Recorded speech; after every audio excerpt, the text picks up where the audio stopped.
Hello friends, मेरे सब listeners को दीपावली की बहुत बहुत शुभकामनाएं।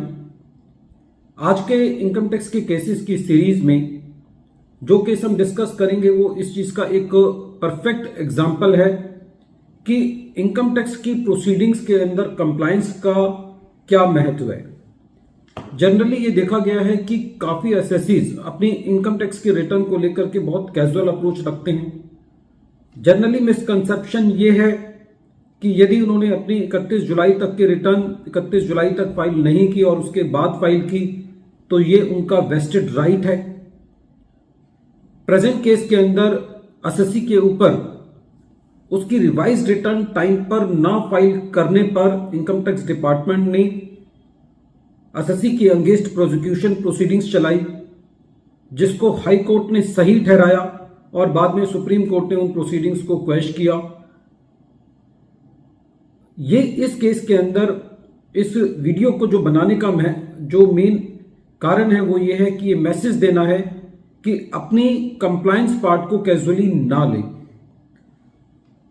प्रेजेंट केस में सुप्रीम कोर्ट ने अपने एक judgment RP Dharmingalam versus assistant commissioner of income tax के केस में प्रोसिक्यूशन प्रोसीडिंग्स को क्वेश किया, जो कि इनकम टैक्स डिपार्टमेंट ने एसएससी के अगेंस्ट रिवाइज्ड रिटर्न टाइम पर फाइल ना करने के लिए इनिशिएट की थी।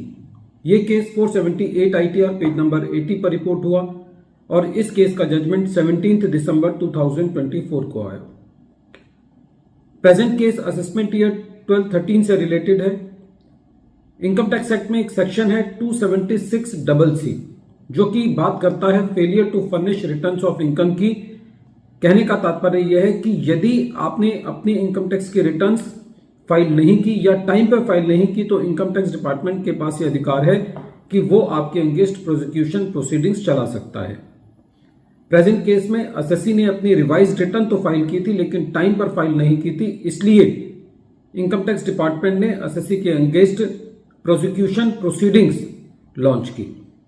सेक्शन 276CC के अंदर एसएससी ने हाई कोर्ट के अंदर पिटीशन दायर करी section 482 of the code of criminal procedure 1973 के तहत, जिसको हाई कोर्ट ने उन प्रोसीडिंग्स को क्वैश करने से मना कर दिया। एसएससी का यह कहना था सुप्रीम कोर्ट के अंदर कि प्रेजेंट केस के अंदर जो प्रोसिक्यूशन प्रोसीडिंग्स हैं वो अननेसेसरी हैं, क्योंकि एसएससी ने अपनी रिवाइज्ड रिटर्न जो है वो अब फाइल कर दी है, हालांकि टाइम पर फाइल नहीं की है, और जो भी एसएससी के अगेंस्ट पेनल्टी प्रोसीडिंग्स चलाई गई थी उन पेनल्टी प्रोसीडिंग्स को ड्रॉप कर दिया गया है। और एसएससी का यह भी कहना था कि एसएससी को इवन उस रिटर्न के लिए जो रिफंड है वो भी ग्रांट कर दिया गया है। जब सुप्रीम कोर्ट ने एसएससी के मैटर को सुना तो सुप्रीम कोर्ट का यह कहना था कि प्रेजेंट केस में सारे फैक्ट्स को कंसीडर करते हुए सुप्रीम कोर्ट ने हाई कोर्ट के ऑर्डर को सेट असाइड किया और क्रिमिनल प्रोसीडिंग्स को क्वैश किया। कोर्ट का यह कहना था कि एक बार यदि पेनल्टी प्रोसीडिंग्स इनिशिएट करने के बाद उनको क्वैश कर दिया गया है और एसएससी के रिटर्न को एक्सेप्ट करके एसएससी को रिफंड तक दे दिया गया है तो प्रोसिक्यूशन प्रोसीडिंग्स एसएससी के अगेंस्ट नहीं बनती। फ्रेंड्स, ये केस जितना सिंपल देखने में लगता है उतना सिंपल नहीं है, क्योंकि एक बार यदि आपके अगेंस्ट क्रिमिनल प्रोसीडिंग स्टार्ट हो जाती है और डिपार्टमेंट उसमें सफल हो जाता है तो आपको जेल जाना पड़ सकता है, खाली इस वजह से कि आपने अपने इनकम टैक्स के रिटर्न फाइल नहीं की या टाइम पर फाइल नहीं की। और यह भी एक माइंड में मिसकंसेप्शन ना रखें कि यदि आपने 31 जुलाई जो कि आपकी ड्यू डेट होती है उसके बाद यदि रिटर्न फाइल करी लेकिन बिलेटेड रिटर्न के विद इन टाइम कर ली तो डिपार्टमेंट आपके अगेंस्ट प्रोसिक्यूशन प्रोसीडिंग्स नहीं चला सकता। रेवेन्यू के पास ये अधिकार है, आपको ये साबित करना होगा कि जो डिले है वो आपने जानबूझ करके नहीं किया। फ्रेंड्स, ये केस एक कंप्लायंस को टाइम पर पूरा करने के महत्व के ऊपर बहुत इंपॉर्टेंट है।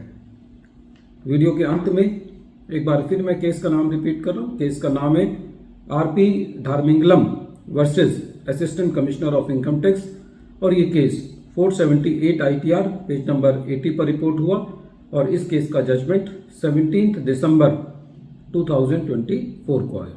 Thank you friends.